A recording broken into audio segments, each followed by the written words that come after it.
What is up, Drum Alert Nation? Keemstar here. Where do I begin? My early days in my career, I was a troll. I was a shock jock doing a new form of comedy known as trolling and gaming entertainment. I didn't really seek this out. This kind of found me. Most YouTubers, they see videos that they like or they're inspired by someone and they decide, I'm going to start a YouTube channel. I'm going to make content. I want to entertain fans. That's not my story. My story's incredibly different. I have to take you all the way back to 2001.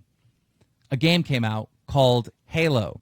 It was a first-person shooter. I'm sure most of you aren't familiar with it. It was an amazing game. I didn't have an Xbox. I didn't have Halo. But I believe it was the spring of 2002. My buddy John came home from college, and he invited me over to play this new game. And I fell in love. And I wanted to beat John at this game Halo so bad, and he was just so much better than me. John was setting up LAN events at his college with 4 Xboxes playing 8v8s. It drove me insane that weekend because I could not beat him. And I'll never forget it. I truly fell in love with this game Halo. But I was focused on my career. I worked in an attorney's office, and I was in a relationship, a serious relationship. And me and John, we just stopped talking to each other. John went on to create a DJ business, to DJ weddings and special events. And I had this job at the attorney's office. The serious relationship that I was in ended, and it was a very tough time. I ended up going to the gym a lot and working out, trying to do anything I could to get my mind off of this breakup, this horrible breakup that I was going through. And at the gym, I ran into John. We were going to the same gym. And as we were talking about the years that have gone on where we haven't seen each other or talked to each other, he told me that he just picked up the brand new Halo, which was Halo 3. So I went over to his house to play him in a 1v1, and John kicked my ass again and again and again. And I wanted to be good at this game. I wanted to be able to beat him.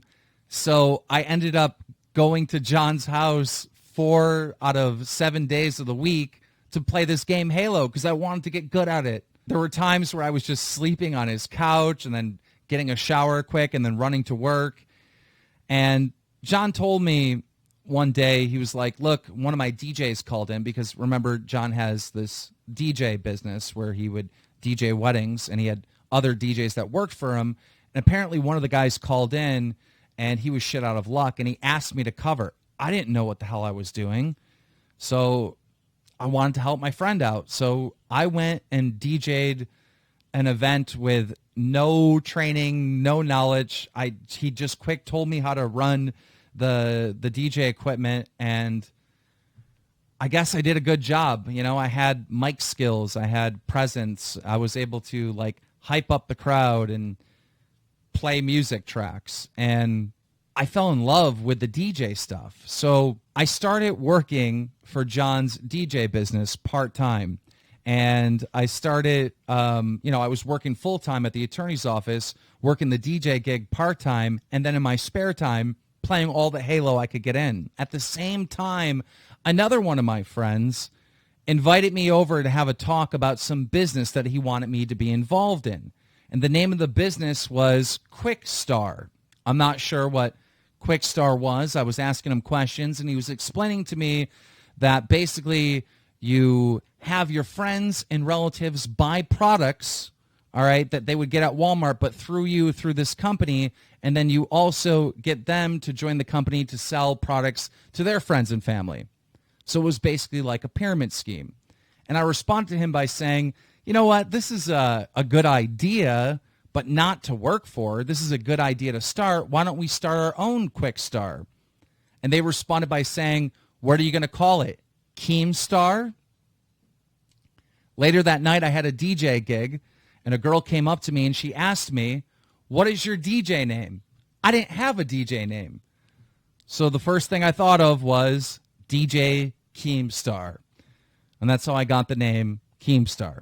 Later that summer in early 2008, John left to go to law school, and he shut down his DJ business. So I had to go buy my own Xbox if I was going to continue to play Halo and try to get good at this game.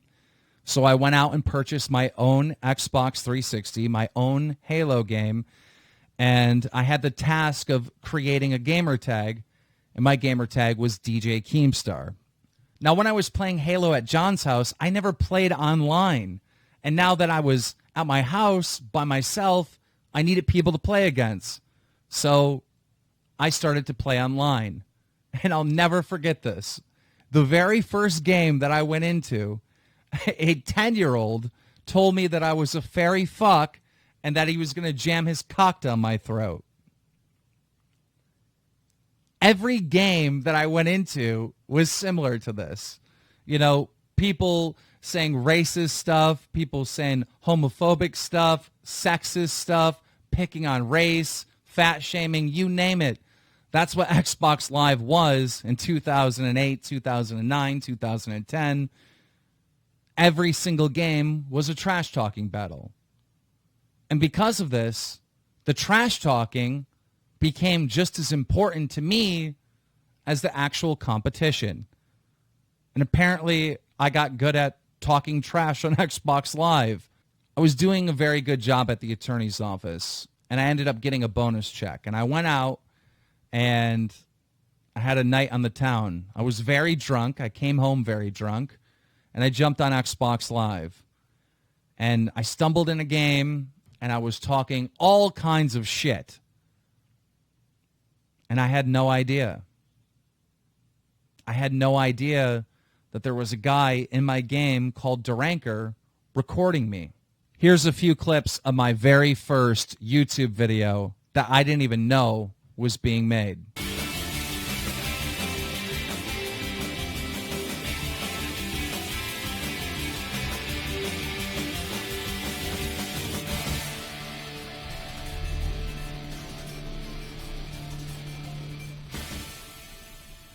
Yo, blue team, suck my fucking dick, you're gonna lose.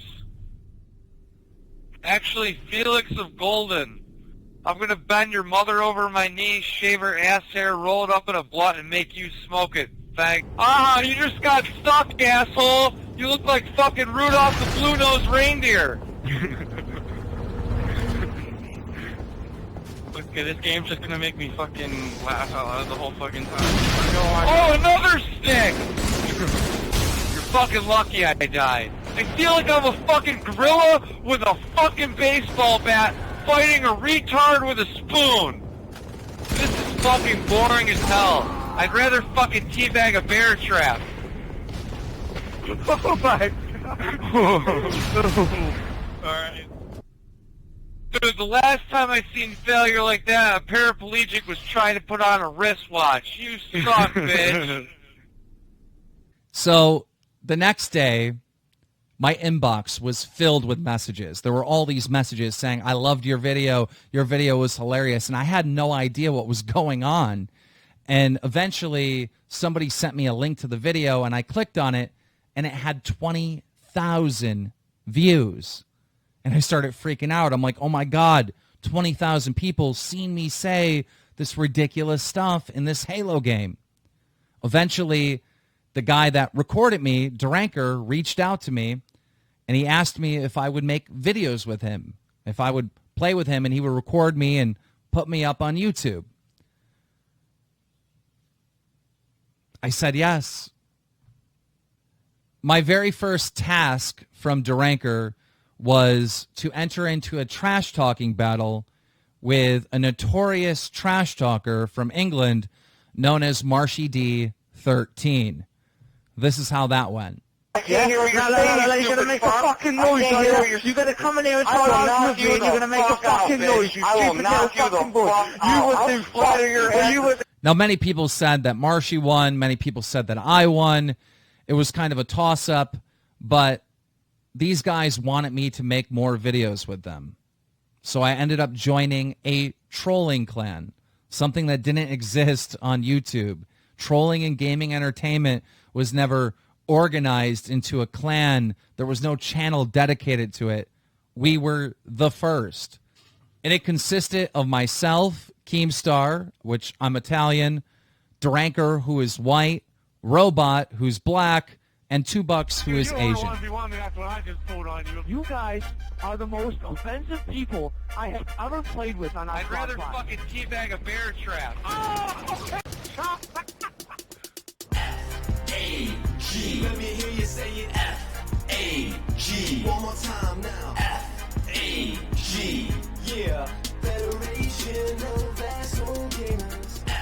The 4 of us would go into the game Halo 3, pull pranks on people, trash talk people, troll people for entertainment. And we were very, very successful from doing this.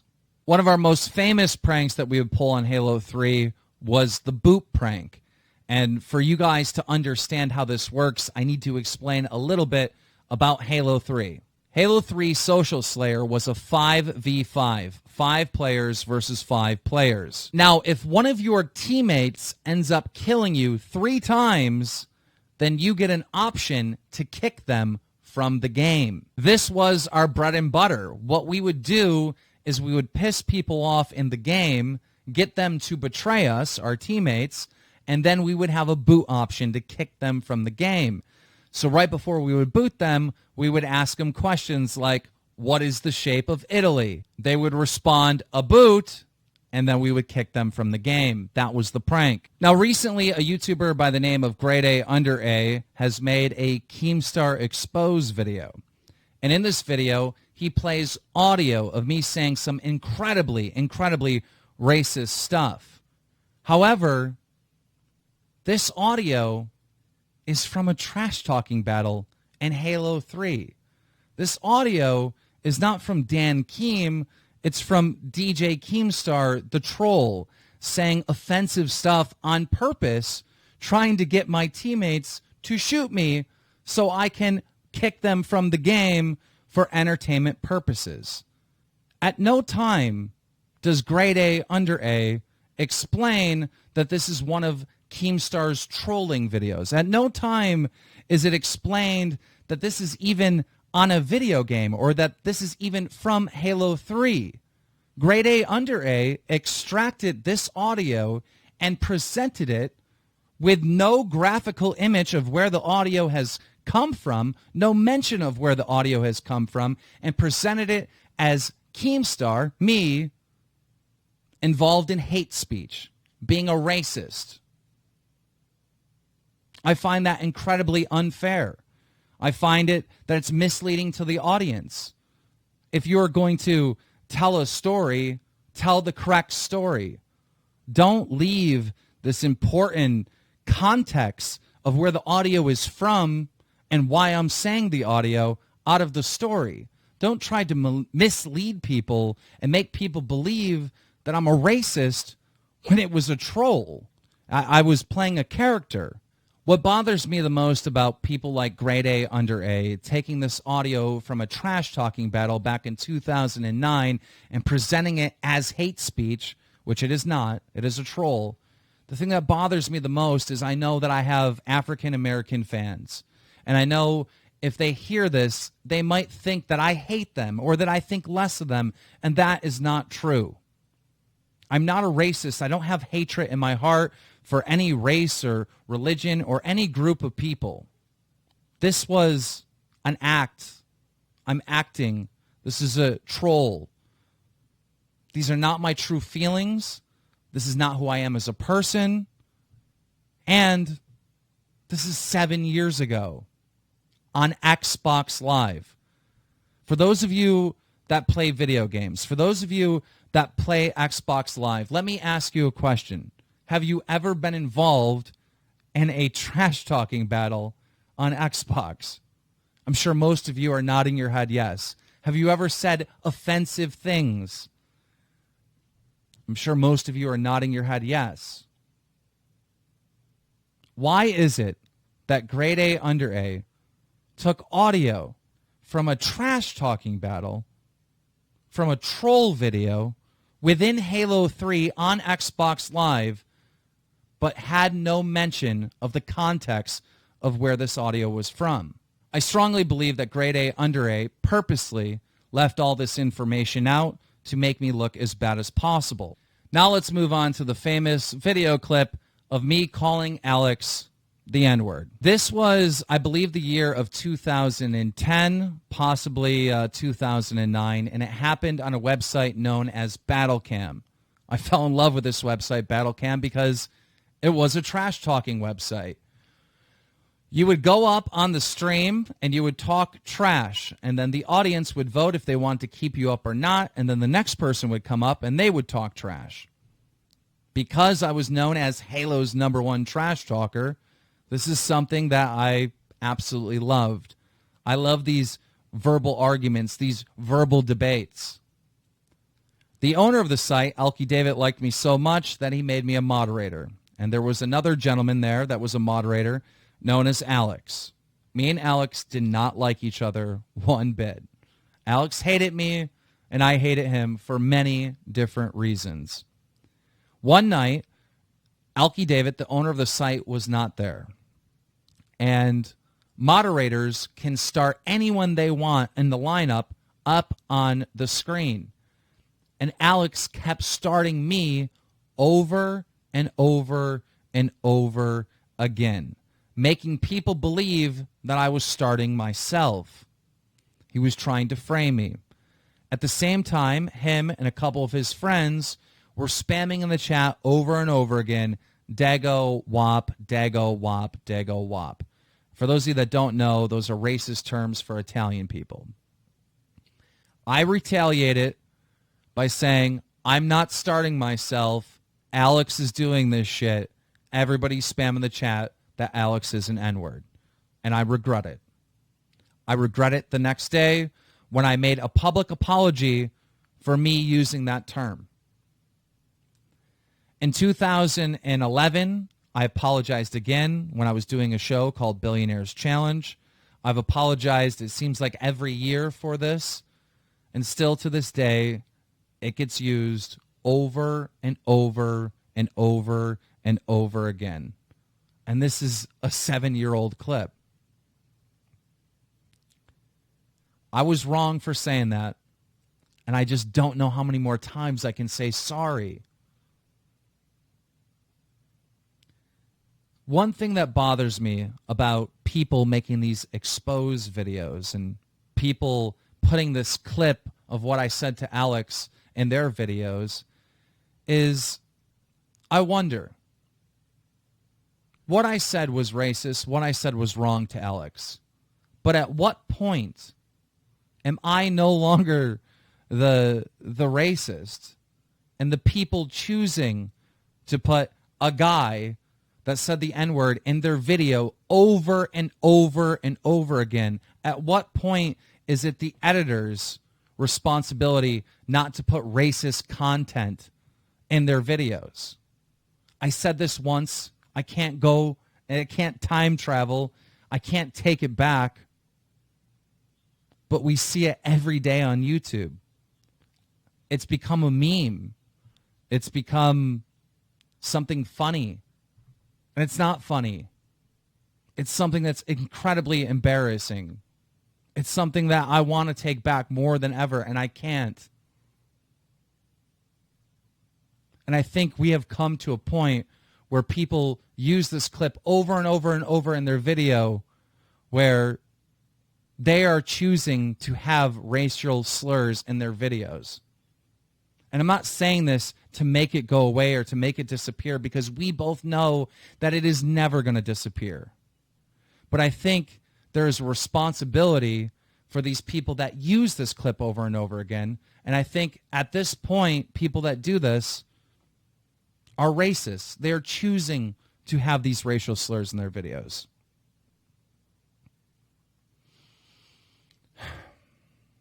This has been part 1. There's probably going to be 5 parts. I'm going to be responding to pretty much everything I've ever been accused of. If you enjoyed this video, please slap a like on it, and I'll be back with more. Thanks for listening.